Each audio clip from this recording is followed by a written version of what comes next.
Et c'est d'abord Alain Guélénoc qui est à nos côtés en plateau, le président du directoire de Fédéral Finance Gestion. Bonjour Alain, bienvenue. Bonjour, ravi d'être avec vous en plateau aujourd'hui pour évoquer alors le changement structurel peut-être en matière de taux sur le marché obligataire. Je crois que depuis un an, les messages sont arrivés là où ils devaient arriver. On a compris qu'on était sorti des taux zéro et des taux négatifs. On a compris également peut-être qu'on n'était pas prêt de revenir à une situation de taux zéro et de taux négatifs. La correction obligataire qui nous occupe depuis plus de 10 mois maintenant, depuis près d'un an, c'est évidemment le sujet majeur pour les investisseurs. Comment on peut d'ailleurs caractériser peut-être cette situation? Est-ce qu'on parle franchement aujourd'hui d'un nouveau paradigme, l'idée d'un schéma de marché qui s'installe pour durer, Alain? Et est-ce qu'on y voit un peu plus clair peut-être sur le niveau d'arrivée des taux effectivement aujourd'hui qui n'arrêtent pas de remonter quand même depuis 10 mois maintenant? Oui. Un nouveau paradigme, oui, en tout cas c'est un changement profond, structurel, qui rebat les cartes complètement pour les investisseurs, pour les épargnants. Juste quelques mots. Il y a quelques mois, on était en taux négatif quand on avait de la trésorerie. Les grandes entreprises internationales, les gros institutionnels investissaient leur trésorerie à taux de rendement négatif. Aujourd'hui, on est sur une trajectoire qui va nous amener autour de 2% sur un fonds monétaire ou sur l'Ester à horizon de la fin d'année. Donc c'est déjà un gros choc. Ça, c'est le premier point. Le second point, c'est que les taux d'intérêt long terme ont retracé, ont monté en 9 mois d'un niveau sur lequel ils avaient baissé pendant 10 ans. Peu ou prou, on est revenu au niveau d'il y a 10 ans sur les taux long terme. C'est un choc que nous n'avons jamais vu depuis 1994 et c'était une autre période, une autre époque, mais enfin, c'est un choc très important. Ça, c'est le deuxième point. Le troisième point, c'est que les primes de risque sur tous les émetteurs obligataires se sont reconstituées. C'est-à-dire qu'aujourd'hui, un émetteur qui emprunte, quel que soit son secteur, il est obligé de payer ce qu'on appelle un spread de crédit qui est beaucoup plus important qu'il y a quelques mois. La conséquence de tout cela, c'est qu'en fait, aujourd'hui, on retrouve des taux d'intérêt qui rémunèrent très correctement l'épargne. On a fait des placements cette année à des taux largement supérieurs à 4% sur des obligations investment grade, sur des maturités de 5-6 ans. C'est le top de la courbe des taux. Bref, on retrouve de la valeur sur le marché obligataire. Donc ça permet déjà, pour les investisseurs institutionnels, de se trouver des belles opportunités. Et pour nous, en tant que société de gestion, de proposer des nouveaux produits à nos clients. Donc on y reviendra. Ça redonne de la créativité. Ça réoriente les flux d'épargne très clairement. Oui, on va revenir sur ces opportunités d'investissement que cette situation permet de retrouver aujourd'hui pour différentes catégories d'investisseurs, institutionnels, mais aussi peut-être des investisseurs privés particuliers, Alain. Est-ce que la situation est stabilisée? Parce qu'effectivement, ça fait 10 mois qu'on se dit, bon, les taux vont monter jusqu'à 2,5, jusqu'à 3, jusqu'à 3,5. On est à plus de 4 aujourd'hui sur la courbe des taux aux États-Unis. Évidemment, plus le temps passe, plus on imagine qu'on arrive au point d'arrivée. Mais on a quand même, vous le disiez vous-même, un drawdown, un crack obligataire de plus de 20%, je crois, du pic au creux. Ce qui, dans l'histoire, en tout cas, il faut remonter plusieurs générations en arrière pour imaginer à nouveau un tel scénario. Est-ce que la situation est à peu près stabilisée? Je pense que c'est prématuré de dire que la situation est stabilisée. Une bonne partie du mouvement a sans doute été fait. En tout cas, si on regarde les guidance de la Fed et de la BCE, on a l'impression que les choses sont assez claires, sont écrites. Après, depuis quelques jours, par exemple, les taux long terme se redétendent parce que on va vivre au rythme des chiffres économiques qui vont sortir, des nouvelles politiques aussi qui ont joué un rôle important dans la période récente. Donc, pour moi, la situation n'est pas encore suffisamment clair pour se stabiliser. Donc il va y avoir des allers-retours. Confère ce que nous avons vécu au mois de juin, souvenez-vous, les taux d'intérêt se redétendent pendant le mois de juillet, et puis à la rentrée, à partir du mi-août, ça se retend. Donc est-ce qu'on n'est pas en train de vivre un deuxième épisode de ce type-là? J'en suis pas certain, je ne sais pas. Et objectivement, je pense que Malin est celui qui sait le dire. Donc la situation n'est pas stabilisée. Mais justement, le fait que cette situation nous ait permis de prendre de la hauteur, on retrouve des opportunités. Donc la créativité, comme je le disais, elle est là. Pour des particuliers aujourd'hui, beaucoup de banques, d'asset managers proposent des fonds à échéance. On retrouve de la valeur. Des fonds à des taux à 4-5% sont tout à fait possibles, voire même au-delà pour du rendement.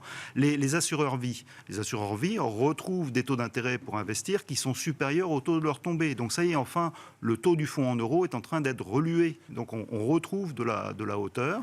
Et puis enfin, on pourrait parler de produits structurés, mais on a des tas de choses qui, bien sûr, mais on va reprendre les points dans l'ordre. Donc je comprends, on est encore dans une phase peut-être de turbulence, une phase de transition vers ce nouveau régime de marché qui offre déjà des opportunités d'investissement. Je reprends un peu dans l'ordre et dans la hiérarchie des risques, d'une certaine manière, Alain. Le monétaire, oui, moi je ne sais même pas si un jour dans ma carrière, j'ai parlé de l'intérêt du monétaire. Ça fait environ 10 ans que j'observe les marchés, donc je suis la génération QE Forever, évidemment, et j'ai pas eu l'impression que ce type de produit, j'en ai pas entendu beaucoup parler depuis 10 ans. Là, je n'entends plus que parler du monétaire comme étant une première étape pour l'investisseur. Non, c'est une bénédiction pour l'investisseur aujourd'hui. Vous venez sur des fonds monétaires, faites des placements court terme, vous avez une trésorerie qui est rémunérée. Alors, elle est en taux réel négatif pour l'instant. Je pense que dans les mois qui viennent, justement, si les banques centrales réussissent leur action, on devrait retrouver du taux positif. Taux réel positif et avec une liquidité quotidienne. C'est formidable. Moi, j'ai connu la belle époque des fonds monétaires à plus de 10%. Franchement, c'est un bon refuge pour l'épargne. Et aujourd'hui, vu la période de récession qui se profile, ça risque, je pense que ce sera un déplacement privilégié par pas mal d'investisseurs parce que ça les met à l'abri des turpitudes des marchés à risque. Donc, très clairement, oui, c'est une belle opportunité. Partant du monétaire, là, quelles sont les autres opportunités qui s'ouvre dans l'échelle des risques J'ai parlé des fonds à échéance. Les fonds à échéance, c'est vraiment des produits intéressants en ce moment parce que voilà, ça permet de bloquer un placement sur une certaine durée.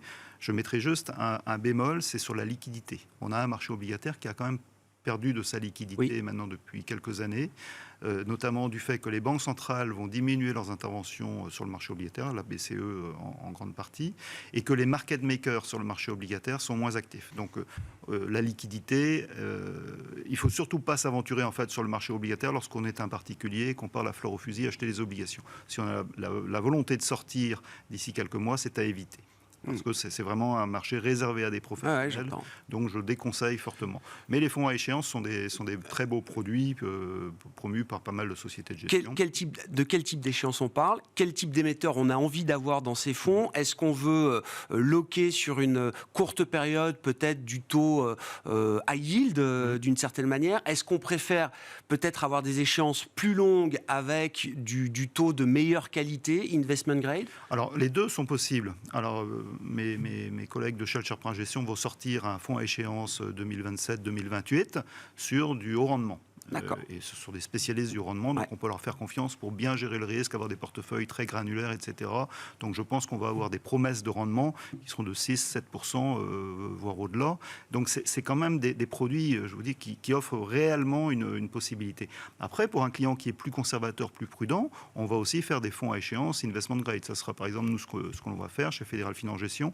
On va certainement sortir un fonds à échéance qui sera plutôt sur du green bonds parce qu'on a toujours ce souci aussi de la diversité et de l'impact de nos investissements. Donc voilà, ça, les deux sont possibles.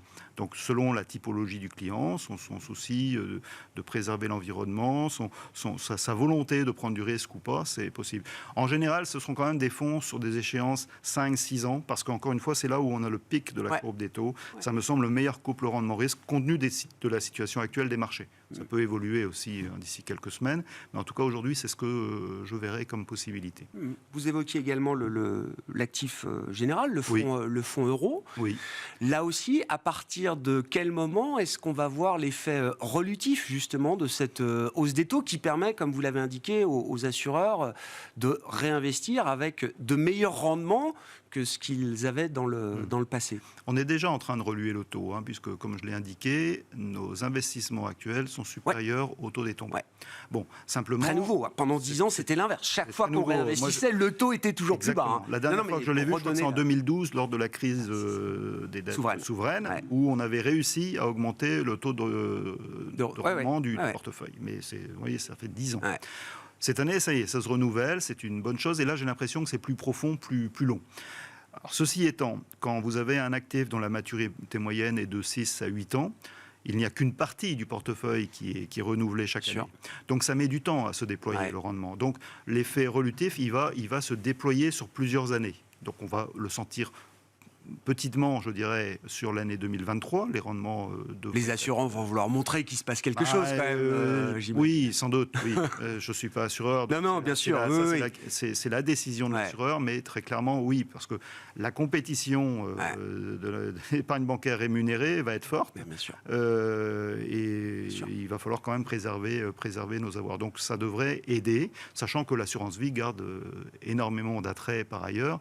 Donc malgré un rendement qui va avoir du mal à se déployer et d'impacter la hausse immédiatement, ça reste quand même un placement, le placement préféré. Mais bien sûr. Et cette inertie, oui, elle va jouer quand même sur plusieurs années. Donc ce mouvement-là, il va comme vous le disiez, il va se déployer sur plusieurs années.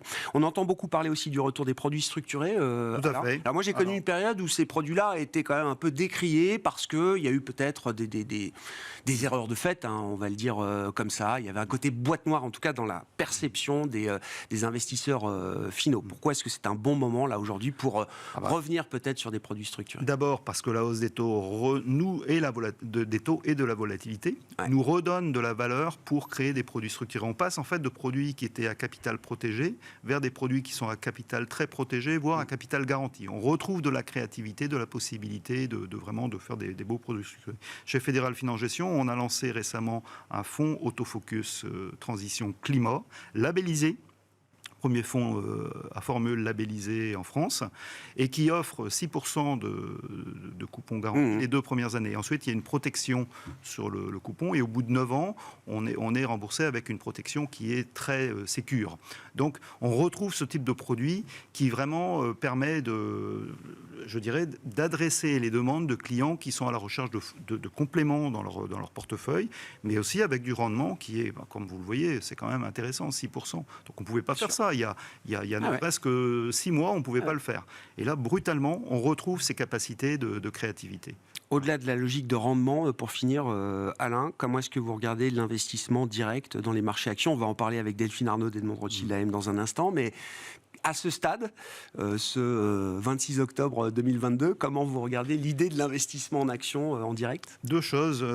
Les PE sont relativement bas, avec un doute sur l'évolution des résultats des entreprises. Ça dépendra de l'ampleur de la récession qui s'annonce. Donc, première chose. Donc, en termes de PE, en tout cas, ça semble plutôt pas mal.